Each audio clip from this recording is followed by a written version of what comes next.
welcome back to another episode of Over the Glass. I am your host, Jay. I'm co-host Nessa. And I'm co-host Drew. You're co-host. Oh, my bad. You're the co-host.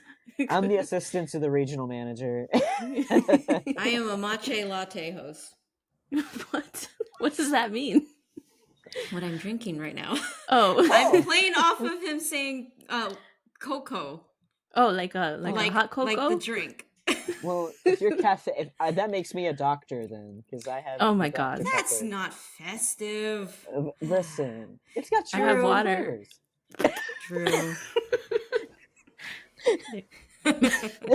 Drew didn't get the notes. What notes? I didn't get them either. Never mind. You guys didn't play along. Sorry. Sorry. Is I supposed to make a Dunkin' run? Because, like, I can make a Dunkin' run. No. What do you guys want? Right. I'll be right back. No. Tell us about what's up with the standings. Why is that so important today? What's so important today, Jay, about the standings in the National Hockey League is, lo and behold, there's one team at the top. There's one team at the very, very tippy top with 49 points this season. And I just want you, Jay and Nessa, I want you both to know, and all of our dear listeners out there, or watchers, or people that just read the captions at the bottom of the screen, I want you to take in this moment with me, that the Vancouver Canucks are the first team in the National Hockey League heading into the Christmas break. For the first time in how long? We're not going to talk about that. Well, it's something to celebrate, isn't it? Yes. That's why we're not going to talk about the deficit of years. It was a recession. I saw Kaya post something on Twitter, a picture of herself as a child. And she was like, this is how old I was. This is what I looked like the last time they were at the top of the league. And now she's still a child. Slightly older child, yeah. The last time I think the Canucks were at the top of the NHL, I believe I had just finished my college degree. So, you know, not to age myself, but like I have a bad hip now and the wrists don't work like it used to. So it's been a minute. You're younger than me. You make yourself sound so old. Wait. That's from carrying the weight of your franchise. This lower back hurts, y'all. Oh no, that's the era we're going into with the Sharks. Like I'm barely starting to feel it. I'll get you. I'll make sure your walkers are ordered before the end of the season. Thank you. I appreciate that. Maybe you'll fare better. Yeah. On the complete opposite side of the scope, the Sharks are at the very, who exactly very helped you to get up there? Explain. I would like to thank the Edmonton Oilers for forgetting how to play hockey, the San Jose Sharks for not remembering hockey exists this season. Okay, you don't have to be so rude. Okay. I would like to thank the Sharks for making an effort this season, and for the Leafs for always being that team in the East that is still not first in the league. It's not first in the league, Toronto. Sad. That's. You gotta flex on the Leafs fans though, you know, because they're never humble. Like their basement, no, they can never dwell the basement. They're like, this is our year, and then my my former roommate in Vancouver was a Leafs fan. That was interesting. See, and we talk about people making questionable life decisions. Like it all could have been worse for us. We all could have been Leafs fans. I'm just saying. You guys have been to a cup final recently. They can't even say that. So. Dude, I saw what's his name? Steve Dangle, you know, their old podcast. I saw a snippet of them posting. Like they were talking about how the Leafs have never won 3 rounds in the playoffs because the last time they won there were only 4 teams. And they only had to play 2 rounds. They can't make it out of round 2 because they're like the other rounds don't exist. My favorite part of his LFR the other day when the Leafs got their butts handed to them by the Sabres, 9-3, I believe that game was. He went on like it's impressive actually because he did it for like I think it was at least half an hour, no cuts whatsoever. Incredibly impressive. He opened up with essentially the Leafs hadn't seen a cup final since 2 years before man landed on the moon, and I just died. Humankind has seen the moon more than the Leafs have seen the cup. Oh my god. See? That's funny. But I need to thank this Dakota Joshua guy because I just picked him up at random in my other fantasy league, and I've been impressed because I just needed some dude to just last me the rest of the week, and he's been a mainstay for the last couple of weeks, so I'm impressed. I'm telling Just you gotta guys, say that. all of you fantasy hockey folks right now, if you do not have 1, 2, or 3 of the Connor Garland, Dakota Joshua, Teddy Bluger line in your fantasy hockey lineup, this is the hottest third line in hockey right now. And I don't say that right now. I don't say that just because I'm a Canucks fan. Like these guys have it. There was a scoring play last night, and I believe that's the one that I put on our board here. Just beautiful passing. I haven't seen that sort of like passing play with speed to put it on net since like the Sedins did that stuff on the regular. and every single time like these three guys are on the ice together, it is that kind of just efficient puck work, great aggressive forechecking, getting down there, finishing the plays along the boards, winning the puck battles, being tough, in those dirty areas of the ice, and finding ways to score. And honestly, to be honest with you, the only thing that line is really missing is just the finesse scoring touch of Dakota Joshua. He is able to drive the net like just so cleanly and get it in on goalies with just ease. The only problem is that Dak has missed some pretty wide open nets. So as much as I love Dak, I appreciate his effort. I think if he hones in, because right now he's just not a guy that has that like finesse finishing touch. I think if he hones in a little bit and starts really dialing in on how to put the biscuit in the basket, like they're the best third line in the league right now. But just as soon as this dude finds a way to start putting them in net consistently, watch out, because this is like, I'm telling you, that passing play last night was so impressive. I must have watched that replay 1,000 times. I'm like, just so fluid, so crisp. Tyler Myers wasn't out there flipping over anybody. There was no weird, I hate the Canucks and they're like, we're going to drop pass it. Like the guy's 15,000 yards down the ice, but we're going to do a little drop pass through the middle of the ice. None of that. It was just smart, beautiful passing, offensive hockey.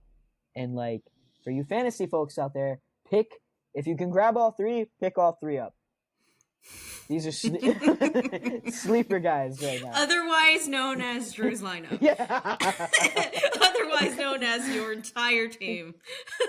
Okay, enough about the Canucks. Can we talk a little bit about the Sharks? You're like, yeah, blah, blah. Yeah, they're good. No, I want to highlight a little bit Mario Ferraro, because while the Sharks did he get like 4 assists last night? I think it was 3. I don't think he got a 4th one. Did he? I actually don't know. I don't know. I'd have to look. He got a lot. This is impressive. 3 assists. He doesn't do this. He doesn't do this ever. So he is apparently the game. blocks king of he's the like universe. Top three in the league. But he's not really getting in on the scoring. No, yeah. Which is, so he's on the trade rumor mill or whatever it's called. People think that the Sharks should trade him to get some picks. Everyone on the Sharks fans, like the fans, don't want to get rid of him. He's a fan favorite. He has a great personality. You don't get that a lot in hockey, Everyone's always so quiet and reserved or boring. He's not. He's fun. So we love him, even though he's not like an elite player or anything, but he's a good player, even though there's haters out there. He's always really good at blocking shots. mostly because the Sharks face most of the shots in this league, but he blocks a lot of them. And I don't know, like he's our favorite player. Like, how much more can I say? He's a great guy. I noticed him He quite a bit last is night. he is What? so amazing in the locker room and a fan favorite. And I just Yeah. remember one of the social ask them a question reels, whatever. I don't remember what the question was, but I remember that what they wanted for Christmas or something like that, or best, or what would be the best present. And I think it was Nico Sturm who said for like Mario to shut up. He does. He talks a lot. Oh. I think it was Jay that you shared it. It was like where they were skating around with Mario and they were just asking him questions and yeah, I love that. I love those videos because like it shows it really, especially for the players that have a personality, like it gets to show off so well in those kind of like little one-on-ones. But I thought Mario's answers were fun in that one too. Like we were making like, what's the hardest thing to eat with no front teeth? He's like corn on the cob. like he like did not hesitate. He was like corn on the cob. Like sucks. I mean, he's a YouTuber, so he's gotta like.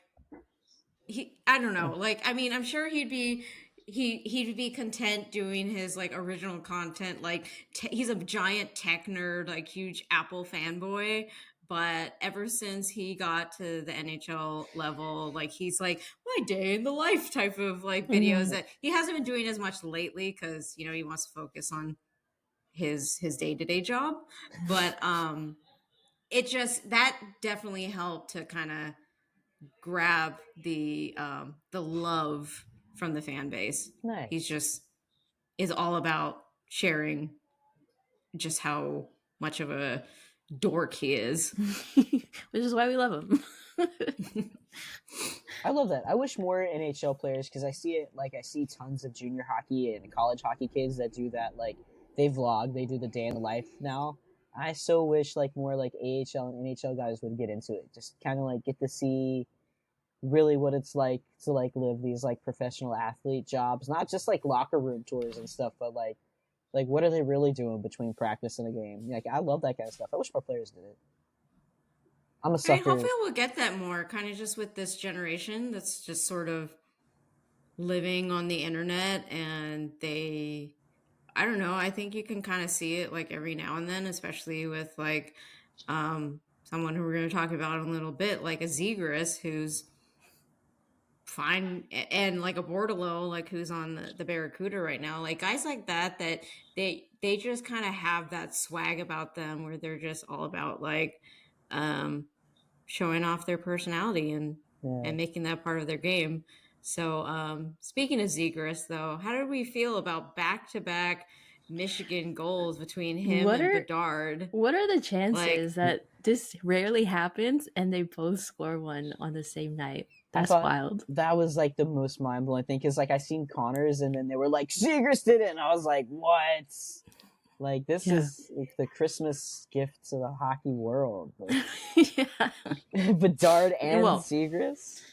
The newer, the more modern fans, because the old school fans still be seething. Yeah, the hockey bros are just like over there shaking their fists. No, take this game seriously. Tortorella somewhere just sending himself like right. Tortorella's just sending himself into AFib somewhere. Just I don't like that. Fantilli just in the background being like jealous because he wants to do it. Because he played for Michigan, right? That'd be great. I feel like that's like the only thing is like now we need like one of the Hughes boys to pull it off, and like Fantilli in the same day and kind of just run like not even the triple crown, like the quad crown of like Michigan goals, and just watch the entire old boys club of hockey just implode. Just there's too much the kids are taking that sport. Can't wait to tune into Craig Rivet's podcast where he's like so upset. So mad. This should be illegal. You can't just pick up that puck like that. Can we? My day. Dude. Do you remember Tomas Hurdle's 4-goal game, and the fourth goal he scored between his legs? We talk about it all the time over here in Sharks Land because it was great. Oh my god, people were so mad. They were so mad at him for that. I They were know. pissed. And then Take now this people game rave about seriously. it. Dude, I still talk. That's, to be honest, that's like part of the reason why I've loved him from the jump. It's because he scored 3 goals, and then the fourth goal, he was like, I can do this too. And then, like, the hockey world was like, he's not taking it seriously. That's it. Keep that kind of, you had already did 3 goals. Keep this, it's not unsportsmanlike conduct. And it's like, you're just mad that you can't do the same. That's all. That's all it is. That's the origin of the jumbo cock trick. Yep. He came in defense of him, trick. Being like, "Yeah, if I could do that, I'd pull it have my cock out too." Awful, like so vulgar. I don't want to see an image of that, but it's a great inside joke. I love it. I can't what. Anytime I hear somebody complain about like fun stuff in hockey like that, I'm like, all right, like no fun police. Like you must be a great time like, at parties. Do you know that meme? Do you know that meme where it's like this grandma being helped by her granddaughter? She's like, okay, grandma, let's get you back to bed. Yeah. That's how I feel. Like how many people, like truthfully, how many people could really complain about the Zegras goal in good conscience knowing they were all in bed when it happened? You know, all those old Toronto They woke guys. up upset. What a nice thing to wake up. They saw it in the paper and they were upset. This is why I go to bed early. Reading it over their Sunday breakfast. How dare they? He did what now? They're ruining the sport. That's why I woke up with a nightmare. Too much fun, not enough violence. Damn these hockey players. Personalities and shit. Back in my day, they were all robots. Right. They knew one thing: get pucks in deep.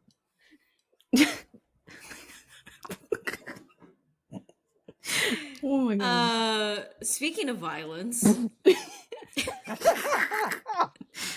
Great segue. Look, I'm team Elvis, okay? And logic will kind of like seep through the cracks as we discuss this, but I'm team Elvis. That's all I'm going to say to start off things. I'm seconding that already. I'm team Elvis. First of all, his name is just great. Right. You don't meet many Elvises in your life. He's the only Elvis I need. He was putting the blue suede moves on Tom Wilson in there, that's for sure. He was Wilson's on my fantasy team, so I was hoping he would give me some penalty minutes there or something. Well, Elvis was waiting for those penalty minutes as well, and they didn't come. So to just kind of add some context to this, the Caps were going against the Blue Jackets. They were in overtime. Apparently, this had been something that was going on throughout the game. I didn't actually watch the whole game, but him and Tom, there was something going on between them. So it just kind of boiled at the surface when Tom was, crashing the net. From my perspective, it looked like one of the Blue Jackets did kind of push him and like get him off balance, and he like fell into the net. He did kind of hit some part of Merzlikins and also took his goalie stick along with him as he went into the net. So when Elvis was going in to get it, he was just kind of like, get out of the way. I'm going to get my stick. And he went to grab it. And then Tom Wilson also gave him a little bit of a love tap. And then that just like, he just turned into Wolverine and just went, I think he like started gorilla smacking Tom Wilson in the net. Yeah, I think he decked him in the face with his blocker or something. Yeah. You see Wilson skating away. He went ham on him. Yeah. And I was living for it. I seen that clip that she posted today, and I was like in my mind, because I didn't have the audio up, and I was just in my mind, I was just, Elvis is like, you just get your ass out of this net. Get going, go. I am always like, we were talking about a couple weeks ago, the Tom Wilson hit on Kalen Addison and how the Sharks responded to that and got nice and lit up. And so, yeah, when I seen that Elvis was going after Tom Wilson, I think it was my mom I was showing the clip to, and she was like, well, what caused that? And I was like, I don't know, I just know he deserved it. Like, I was Always deserves Pretty it. much. That's just Tom Wilson. Day in the life of. Right. I liked his comments though. Like, I just caught his comments from when he was talking about it, and he was like, listen, like, I was defending myself. I thought he was trying to injure me, and he's been doing this kind of stuff. He's known for doing this kind of stuff, and I was just standing my own. And I was like, yeah, you were, buddy. Do it again. We're team Give the goalie people here. what they want. Right. Elvis for the people. Yeah, I mean, his comments post game, he said that, Wilson deserved it. And, Wilson's had this history where he has kind of delivered some pretty Questionable impactful hits that kind of borderline the necessity of it all. And over the past couple of years, like, I feel like he has kind of toned it down. I'm sure that one season where he was assessed like an large amount of games that he'd be suspended for maybe had him thinking a little more about, like, this is probably not gonna, this sort of persona I'm bringing on the ice is probably not gonna last me very long or very, much further. So I will say that he hasn't bothered me as much, but games like when the Caps played against the Sharks, and I feel like he rides that fine line much like Trouba, and like off the ice, I can see why they're, great folks. So I'm not saying that they're bad people. There's definitely bad people in this league, but I wouldn't put him and Trouba in those categories. I just personally don't like some of their on ice like tactics. Yeah. And so to see Elvis just kind of go ham on him, and I'm just like, that's what I've been wanting to do. So I'm just living vicariously through Elvis. And, and then his comments post game, like, yeah, that's how he feels. And we weren't on the ice. We don't know, like, we're just kind of taking the perspective of like what we saw. And I will say, unfortunately, because Elvis was assessed a penalty, and then the Blue Jackets went on the power play, and then they won it in OT. And so all the Caps got on the ice to congratulate, blah, blah, blah. And Elvis and Merzlikins were skating by, and the whole team, the Caps team, turned and chirped at him. And I was What like, an epic okay, picture, that's though. funny. Yeah. That's funny. Yeah. There was you could very clearly, I think, read the lips of a couple players, and it was some pretty like very point, like, FUs and F-offs, and I was like, well, that's I mean, That's hockey. And I was like, in the scope of things, like, what else? I love this beautiful game. The goalie's just Drama. dejected. All the Who other needs- Caps are there, like playground bullies, just like screaming obscenities as the sad goalie skates away. Hockey. Yeah. It's an emotional game, as they always say. Who Yep. needs soap operas when you got hockey? For real, though. This is my soap opera. Right?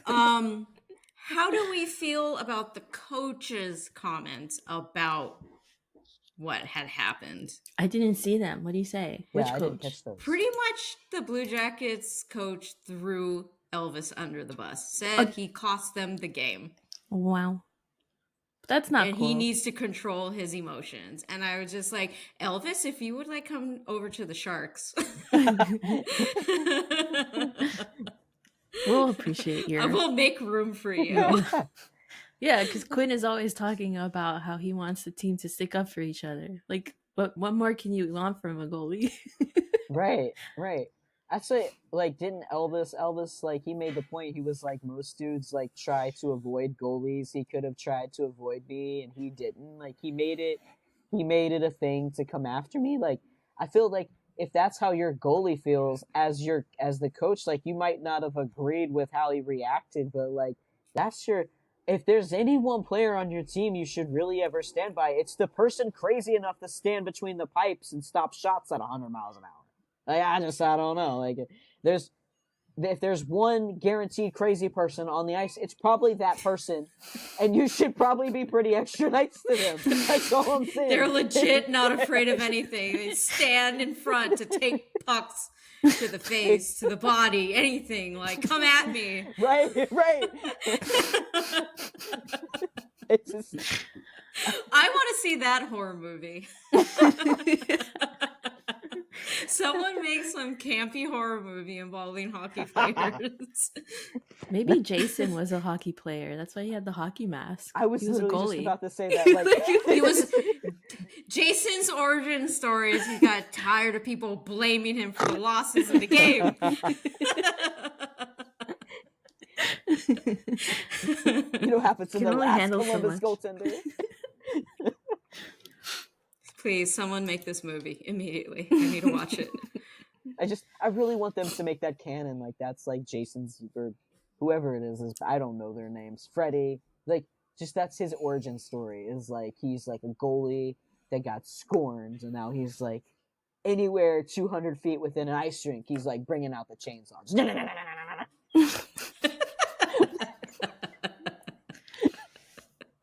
Well, now I want to draw. I want to draw Jason as a goalie instead of a machete, a hockey stick. Yes. But It's been sharpened over the years. Now it looks like a machete. It used to be a hockey goalie stick. It's like one of those Walking Dead creations where it's like this, like a goalie paddle with like barbed wire and like nails attached to it at the end. I wanted to have a little discussion about how there's been a lot of talk on mainstream hockey media in regards to hockey culture's perspective and consequences of like the physicality, the hitting, the fighting in the game. The clip that I saw from Sportsnet, there was kind of like a round table of them talking about the Goodbranson and the Cousins incident that happened like a week ago. Bieksa in particular, he had mentioned, being like the only defenseman like on that panel, and like his perspective of how he was always kind of a little nervous about certain situations where he'd go back for the puck because this exact incident of Goodbranson going to get the puck and Cousins takes this hit on him, and his head goes like the top of his head goes directly into the boards. I can't say for certain, I didn't look this up, whether or not Cousins actually got a penalty, but I feel like in this context is a bit of a moot point. The bigger picture is this aspect of hockey culture where if you assess a hit like that, you kind of need to answer the bell in addition, regardless of if you got a penalty or not. You have to drop the gloves with that person just so like there's some, like grunty hockey bro like acknowledgement that like I see you, Right. And like I didn't like it and now I punched you in the face, so we're even. I am not a fan of that, and I've just kind of like agree to disagree with that aspect of it, mostly because if it's agreements between two people that they're going to deck each other in the face, then fine, you made that decision to deck someone in the face. But if you go and you do things where, like we've talked about previously with like a Tom Wilson, like a Jacob Trouba, where I just feel like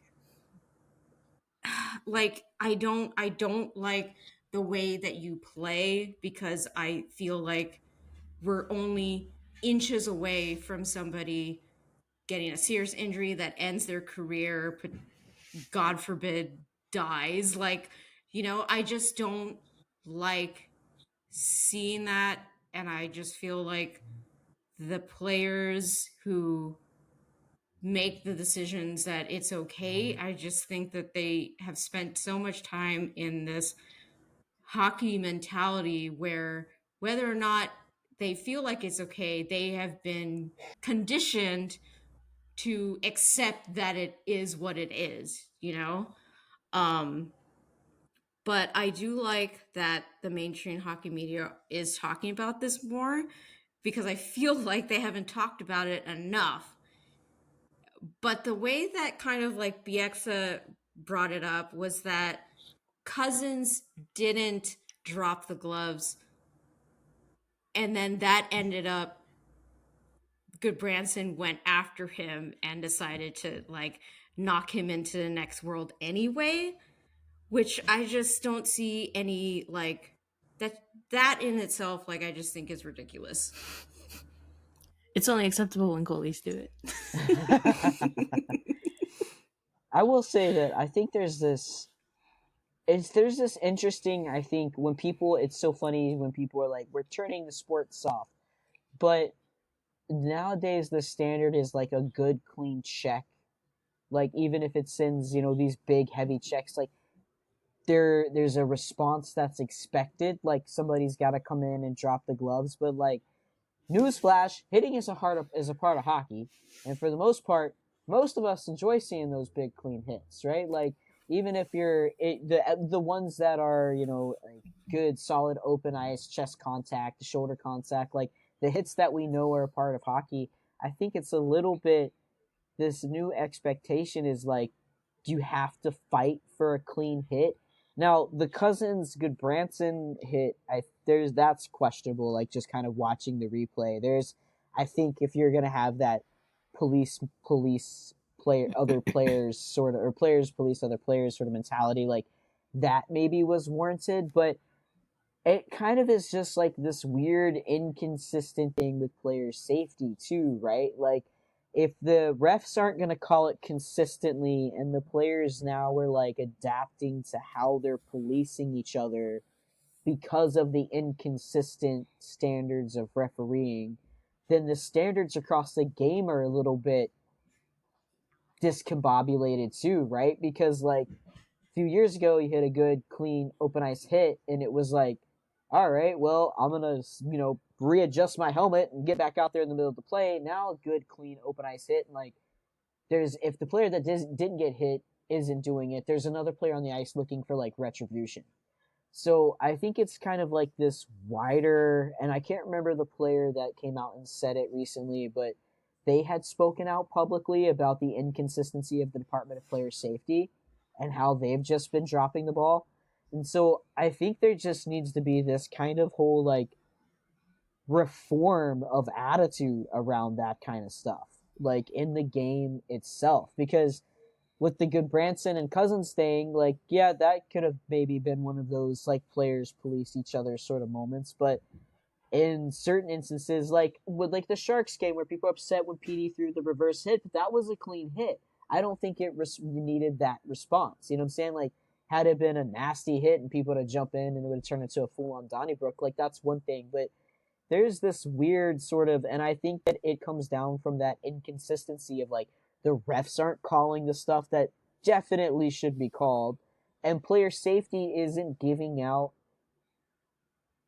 proportionate sort of disciplinary responses. So now you have like, well, players have to drop the gloves and they have to answer the bell after every single physical altercation, when really it's like, no, if the refs and player safety set the standard accordingly, I think some of this really wild, dangerous stuff happening in the game wouldn't lead to these type of debates happening after. You know what I'm saying?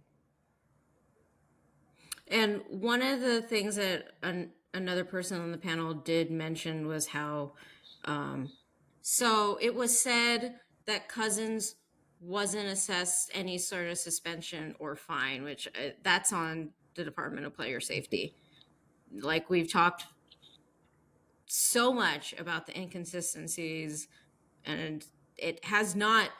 It on one hand, it looks like they're headed in the right direction. Like I know they gave David Perron like a 7-game suspension. Like I guess he doesn't really have a history, which I mean, like just in general, it's like fine, okay, if that's going to be the standard. But then if you don't give anything to something like this, like that makes no sense. Yeah. How do you give a player 7 games for something like that, and you give nothing for something that looked like it could potentially have led to much more than it actually was? Are we waiting for them to actually get injured before then you're like, oh, well, that definitely warrants suspension now because this guy can't fucking walk now? Like, Right, it just... right. Because it's hard to not look at that good Branson Cousins hit and think like, wow, I mean, like, had he fallen a little bit more awkward into the boards, like, that's more than a dislocated shoulder. Like, that's a neck fracture or a spine fracture. And then if the refs aren't doing something, like, how do you expect the players to react, right? Like, if the refs aren't going to do it, player safety isn't going to do it, it's going to lead to guys like good Branson just, like, straight up UFC ground and pound style retribution. It has to start from the top. And I don't think the players have that that peace of mind that it's going to be handled at the top accordingly. I mean, was it during playoffs, the Seattle and Colorado game? Cogliano actually got his neck fractured, and it was a hit that, like, from looking at it, you wouldn't think it would have had that impact, but it ended up having that impact, and then he was out for like the rest of the playoffs. Yeah. And I think he actually played the game after, or he played the rest of the game, and I think he woke up like feeling like shit the next day, and that's when they found out like he fractured his neck. Adrenaline's a hell of a drug. For real though. So, I mean, yeah, like, what are we waiting for? Are we waiting for someone to, like, be paralyzed? Right. Before we actually start taking this seriously. Like, I hate to say stuff like that, but it just feels like that's what they're waiting on. Because it's like you assess this impressive suspension, like I said, to Perron, but then you do nothing in regards to something like this. It's like, how, like, what are you doing? Right. Like, just... And how is anyone supposed to take you seriously? And then, if the players or the coaches speak out, like you coaches now are starting to get ticked off and start to speak out more. And what does the league do? They turn around, they're like, nope, get fined because you can't say that. We know we didn't do our job. What, you were expecting us? You were expecting us to do something? Like... Okay, I have a question. Sure. How do you guys feel about when there's a hit, clean, by the books, whatever, but a player gets injured? Do you think there should be some sort of repercussions for that? Or, I mean, if there's no intent, like, leave it as is? I personally don't think so. I think if it's a good, because injury is inherent with any sport, right? But I think if it's just one of those, because big open ice hits happen, long, hits along the boards happen, I think sometimes, like, accidents happen, and you can have a perfectly clean hit, and then, God forbid, the dude falls back and hits the ice really hard with his head or something like that. I think those, and I think, like, those risks are as unfortunate, kind of like we were talking about, like the Adam Johnson thing with skate cuts. Like, it's just an inherent risk. I think if you can prove that it was a clean hit with no intention to injure, the primary point of contact was a safe primary point of contact, the player didn't leave his feet, he didn't charge into the hit, it was just a hockey play, I don't think those weren't penalties. I think those are just, like, unfortunately, dude got laid out like a Mack truck, he's going to be out 6 to 8 weeks. Like, but if it's, like, with somebody like Tom Wilson, who, I'm going to be honest, like, players that have that kind of reputation, when they start throwing a hit, I'm automatically looking for those things. I'm like, did he leave his feet? Did he charge? Where's the primary point of contact? Because, like, those are the players that you would like to see, I think, I don't want to say unfairly scrutinized, but you would like to see the attention on those players, right? Because not everybody's out there trying to be a goon and injure their opponent. So I think if you can prove that it's a just standard run-of-the-mill hockey play, I don't think it should warrant a penalty. But I think people need to be mindful of, like, where your feet are on the ice. Are you taking 16 strides at 20 miles an hour before you hit this other dude, like, on the other end?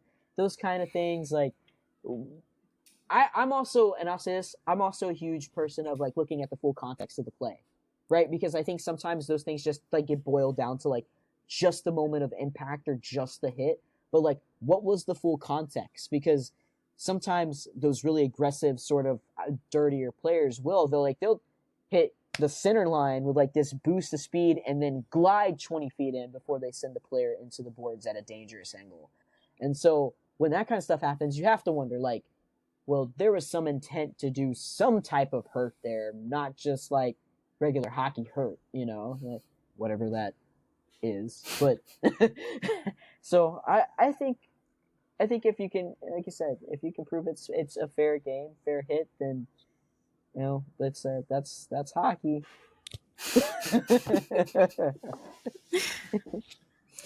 In not so many words, I more or less agree. If it's like a textbook good hit, like I think we get to kind of a dangerous situation where if every time someone delivers a textbook good hit and then the next day that person is out for the game, like I think we would see a lot of people getting suspended. Yeah. Because unfortunately, this is a very physical, and like at this level of the game, hits are delivered much heavier. I mean, going back to kind of like a Wilson and the Trouba, I am just like not a fan of they're halfway down the ice and their mission is to just stride all the way across 200 feet just to hit you. Yeah. And I think it's too, the game is faster and it's stronger than it's ever been. Like, even clean hockey hits, if these guys are hitting each other, they're hitting each other at the same rate a small car crash, like 26, 20 miles an hour, two bodies meeting each other. Like, there's, even if it's a fair hit, somebody's bound to get hurt at some point or another, which is why I think it's so important that, like, player safety really lays the law down, because if one play is, it's okay for like a fair hit every single time to be responded to with a fight or physical altercation, then like what are we even doing here? That's a part of hockey. I think it's kind of egregious to set that tone where, well, he hit me and I didn't like it, so now I'm gonna punch him in the face. That's an interesting point you made, where I never thought of it that way. All like these hits are basically like fender benders. Yes, yeah. That's crazy. Huh. Puts things into perspective. And these players are conditioned like the response that Timo Meier had when Trouba like knocked him, like his face went like right into Trouba's shoulder, and like and people were like, oh, see, Timo's fine with it. I was like, Timo's a fucking hockey player, okay? I don't trust, like, I don't even trust myself. There's times during, like, the game where I'm just like, yeah, I should probably not do that. That was stupid. But, like, he's like, oh, yeah, it's fine, blah, blah. I just need to keep my head up. Like, I don't... You're looking for the puck. You need to go see therapy, okay? Like, you don't realize that that's probably not a good mentality to have, that like you're fine with this dude who like just waited for you to run into him.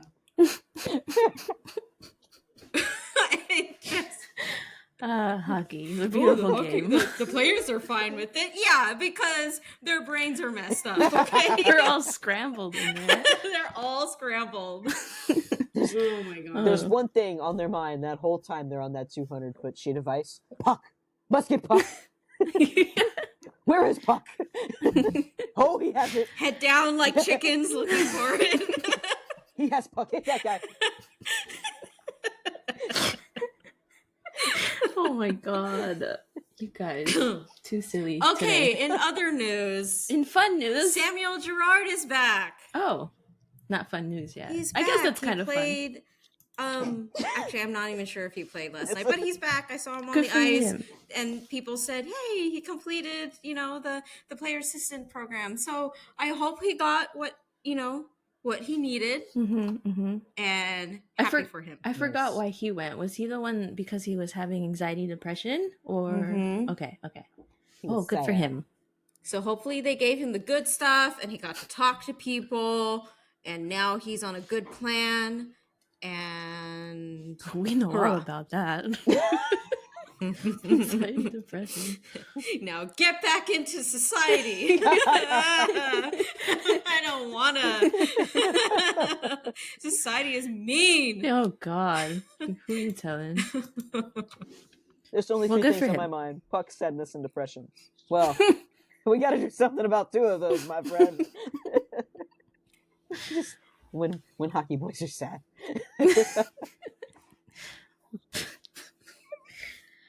Okay. Okay, Can what we do we talk think about- about these? Can we talk about the jerseys, the New Jersey Devils Pride warm-ups?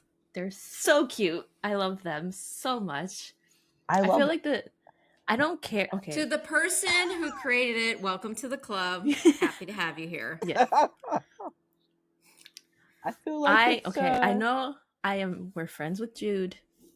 I'm co-teaming, co-captaining, whatever, co-GMing our fantasy league, whatever team.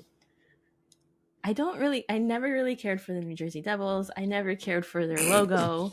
It's not my favorite logo. But they have Is this a safe space for me to air out? I'm so sorry, air Jude. out the truths. No, but listen, they've been killing it with these specialty jersey nights. Like they have really good designers. Like I love the stuff that they're putting out. And then it's like I like the team now because Timo's there. So I just noticed, and it made me laugh for a number of reasons, but like the Devils logo itself is the trans flag colors. Mm-hmm. And so in so many ways I was like, what sort of subliminal messaging are the Devils pushing here in their culture wars? Right? with trans flag. They're trying to be inclusive. The trans Devils are back now.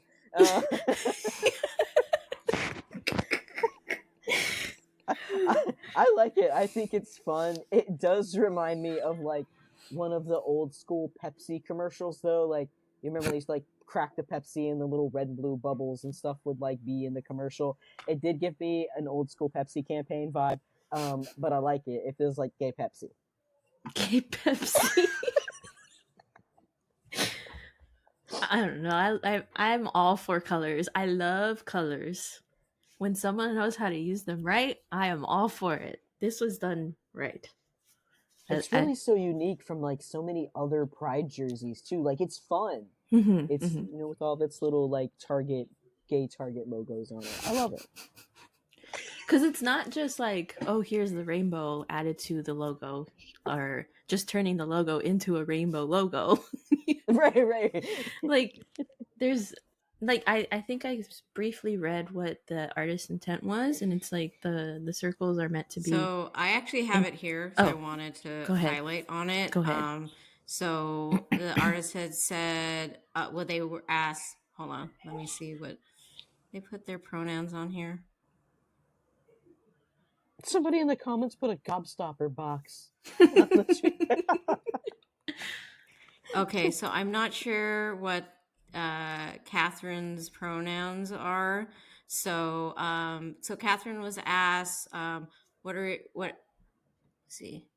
are your inspirations that go into your work? And Catherine had said colors and shapes. I like to start with what I can find, whether that's imagery, texture, or text. I do find myself often pulling images of nature and landscapes and the body. And so specifically about the design, there it is.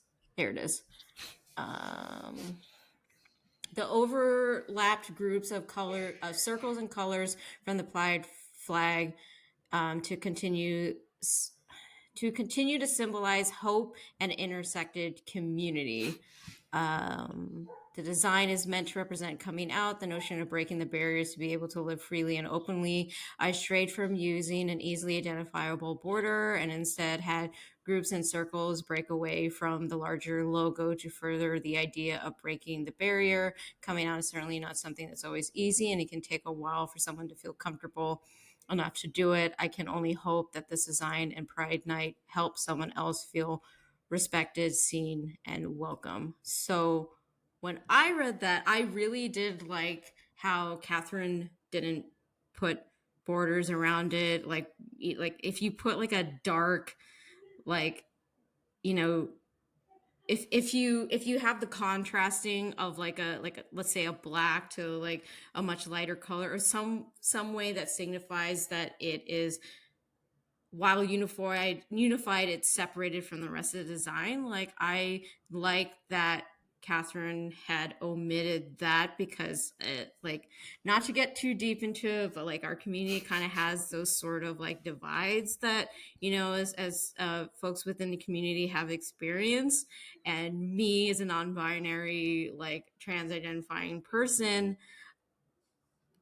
I get that quite a bit, especially in, the fact that I don't align as a binary gender, and I am queer. Love somebody just from a connection that I have with them, and it's regardless of what they've got in their pants, what their identity is. I like, those are not important to me. And while there's people who find importance in them, like, I see you, you're valid, but sometimes those sort of people can alienate people like me.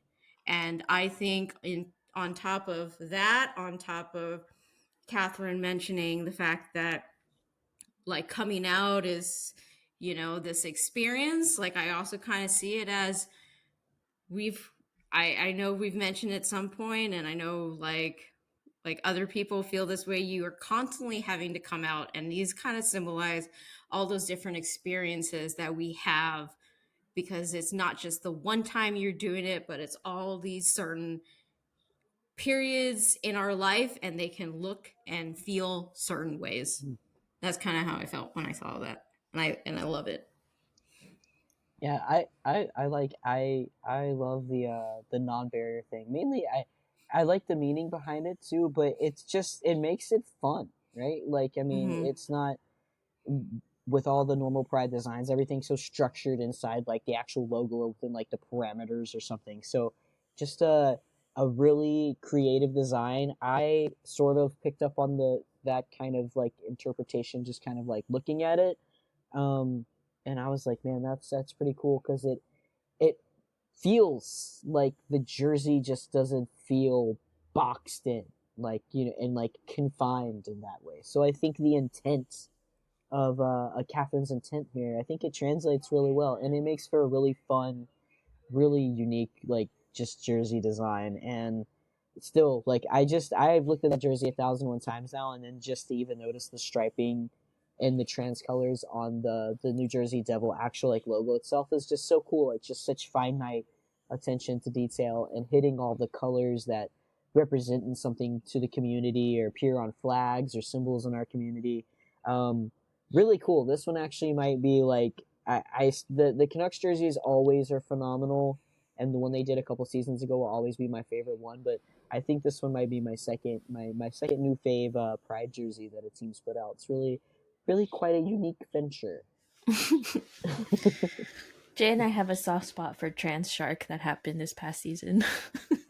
Oh, yes. Also, yes. Big fan of the I was calling him Trans Jose after my nickname stuck. So it's the only way I remember stuff sometimes, okay? Oh, that's good. That's how my brain works. Well, anyways, big fan of the Pride jerseys here. Big fan of somebody I'm not of, Connor McDavid, but big fan of his Pride tape usage. What did you guys think of that? Yeah, that was nice.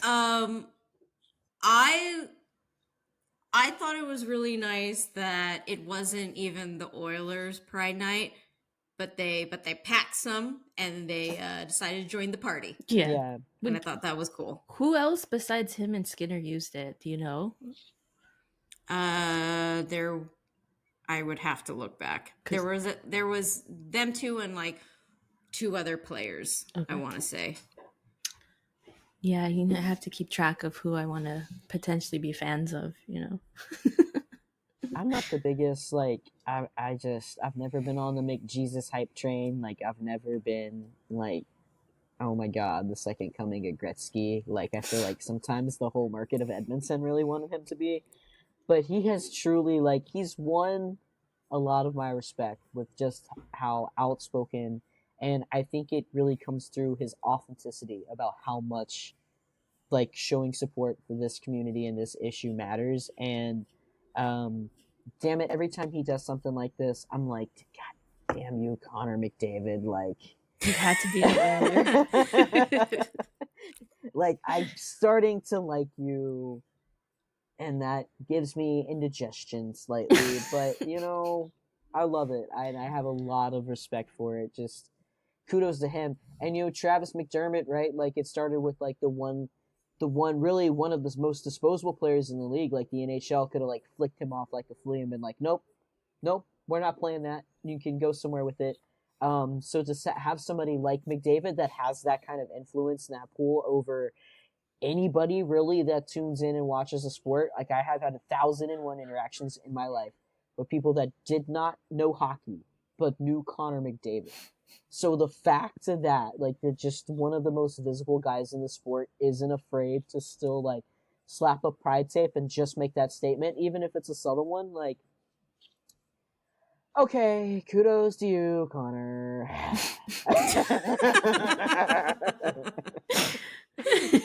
Reluctantly supporting Right. I guess you're a good person. I guess that's fine. I was just gonna say, like, people are talking about like the reach that he has, like Drew was saying, like he obviously has a big platform because everyone's like on this dude's. But I'm like, rated G here. Like, everyone's in love with this guy, right? It's nice to see a player of his caliber supporting something so authentically, because it's not like he's out here making a big scene out of it either. He's Right. not like everyone has to support this because it's blah blah blah. No, he's doing his own thing. Like, he's being subtle about it. Like, yeah, I'm gonna wear pride tape at an away game. Like, he doesn't have to do that. Nobody told him like, oh, this is good for PR, right? Or don't do it because it's bad PR. He's doing it, minding his business, and nobody's giving him shit for it. So, Yep. Yeah, nobody was like, you have to use the gay stick today, Connor. It was like, yeah. He was like, it's gonna be fabulous when I score a goal on this team. Like, yeah. So I was just going to mention, so I think there was actually only 3 players, and there was actually the post I remember seeing is two pictures of McDavid with it. So That's why I thought it was 4. But the other person is Ryan Nugent Hopkins. Ah, okay. Good for them. Do you know what? Okay, I probably shouldn't. Okay, it bugs me. Because obviously the league is lacking diversity, blah, blah, blah. And I'm sorry if this comes off wrong, but it really bothers me when there's a person of color who knows the struggle in the league, but they don't help support causes like this. Like, we're in this together, my guy. What do you step up a little, huh?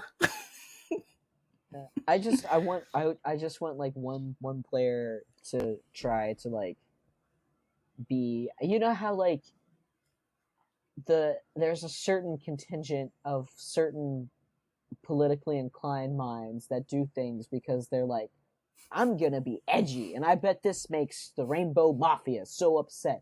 I just want, like, one player to try that with camouflage tape, and then still nobody cares, and we're just like, good for you, nobody can see your tape blade. Like, I want some, like a crowd like that to sort of push back on those people just once and just be like, you can't, no, if they can't have their gay tape, then you can't have your invisible tape either. Sorry.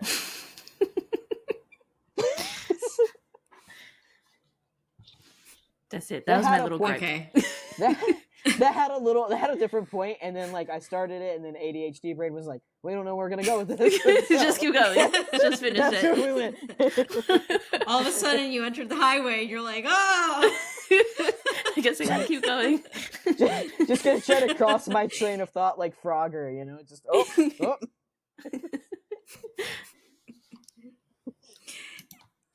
And I guess I'm gonna end on a happy holidays note. Oh my God. Irma Zibanejad delivering the gift that she knows fans of Mika Zibanejad and Chris Kreider are dying to see, because she hopped onto Twitter after her last tweet of any sort of interaction was 2 years ago. She put these pictures of ornaments on her tree of Chris Kreider and Mika Zibanejad, and her caption that she had originally posted on her IG stories was, "Found my husband's boyfriend in our tree." I love this. My favorite thing. And I just love her. Even she I ships just love them. her. It's like the same image, but like they're on different sides. So it's just like, well, this is me and my boyfriend, but like he looks better on this side on this one, and I look better on this side in the same pose on this side of him. Like, it's just like how stoked. Look, I know there's like fandoms devoted to the Wags. I'm indifferent. But Irma and what's her Lexi Brown are my two favorites. Yeah, I love Lexi Brown. I stand the way Lexi Brown stands big time. Like anytime she posts something, I'm like, yes, queen. Yes, you go. You show that support. Her tweets are just genuinely so funny. Like, did you see the one about how someone was talking about what did she post about her kids, or this is the night that we conceived our child or something, and someone commented on it like nobody wants to hear about that basically, but like in a rude way. Did you see her retweet response to that? No. She was very vulgar about it. She's like, newsflash, JT and I fuck. It's like, whoa. She has like no censor sometimes. It's great. Like, if people didn't screen record her TikToks, I would be she's really, really tempting me to hop on, because her TikToks are pretty golden. There was this one where she was pretending to be a baby that gets brought to like watch the dad during pregame, and she's just like talking as if she's saying what the baby is thinking. It's like, oh, why am I down here? It's so loud. Like, oh, this guy again. Like, okay, we're gonna take a picture. Like, oh no, that facial expression is like, you know, you gotta change my diaper or something like that. It's so hilarious. And of course, both these wags, both these families are LGBTQ part of the community and allies. And wait, who's part of the community here? I was referencing allies to the Zibanejads. Oh, okay. But Lexi Brown is pansexual, so she's part of the community. I thought you were saying that someone in this. No. I mean, I know it's very misleading. It's very misleading how grossly infatuated Mika and Chris are with each other. But I'm assuming they're not. Listen, you know, it's a gay Yule time, all right? So just let Chris and Mika just vibe at Yule time, all right? Okay, you know what? I follow a number of accounts that are devoted to their like insufferable relationship. And I don't know how else I'm gonna get my content otherwise. So but this past summer, Chris Kreider got married, and his best man is obviously Mika Zibanejad. There is a photo, and it's not even cropped. It's not even like the fans just like, trying to make something that's not there. It is literally a picture of Kreider like at the, whatever, they're outside and like the at the altar or something like that. It is freaking Chris looking at Mika. Mika's off to the side, and it looks like they're getting married. It's just like the photographer took this photo, and it just like sent the Kreider Mika like fandom just like. And the thing that I couldn't get over is, like, I mean, obviously they have their crowd and, it's, like, not really in the picture. But it's Chris and his wife at the altar. And it's just, like, them and Mika. And I'm just like, this is just, you're making this too easy. And I'm trying to be respectful, obviously, because they're human beings and they just have a great relationship. And like, I'm not reading into it, but just like when you do stuff like that, are you realizing what you're doing? That's like, I don't feel. I think we got our Britney Spears Madonna moment in hockey. Like, I think it was like Bergeron and Marchand that like laid a huge kiss on each other. Like at one of like the Bruins like weddings, and I'm like, this is our Britney Madonna moment, and it's nobody's talking about it. I remember watching that video and I was like, this is a deep fake, and people were like, no, it's real, and I'm like, well, I was in denial because I was like, this video's too fuzzy. That's not actually happening. It's too fuzzy. Newsflash, hockey bros. Hockey's pretty gay. The gayest sport. So yeah, happy holidays, everybody. Yeah. What a great gif I got today. I originally thought, because I didn't see like when someone reposted it, like IG reel, like it cuts off like the top part. I thought it was some fan who just made it for their own tree. Only to find out later, no, that's actually her tree. I love it. You just embrace the bromance, become the bromance. It's a merry bromance. It's just, it is the season for hope and love. Just saying. All right, and with that, we hope you if you made it this far, we're so thankful for you. We hope you have a good holiday break, however you decide to celebrate it. And from all of us over here and over the glass, we just wish you a good time. Happy holidays and all that. Yeah, happy holidays and Hanukkah and Kwanzaa and Christmas and all of the others that I'm sure I just don't know exist that are out there. And yeah, be safe, be responsible, and the world could end tomorrow, so enjoy it. I mean, yeah. In this timeline, I just want us to all be conscious that this could be our last holiday, so soak it in. I'm gonna go keep you down. Stuff my face with my family. I'm gonna go because it's the end of the world. Yeah, might as well go out with my full tummy.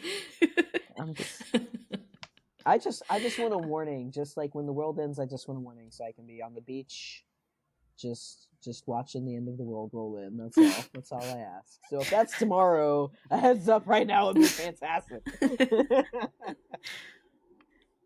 All right, and as always, I'm your host, Jay. I'm Nessa. That was so depressing. I'm so sorry. To our listeners, it's been a rough day for me. It might not be the end of the world. Have a happy holiday. Depressing Drew has entered the building. All right. Take care, everybody. Bye, Bye. guys.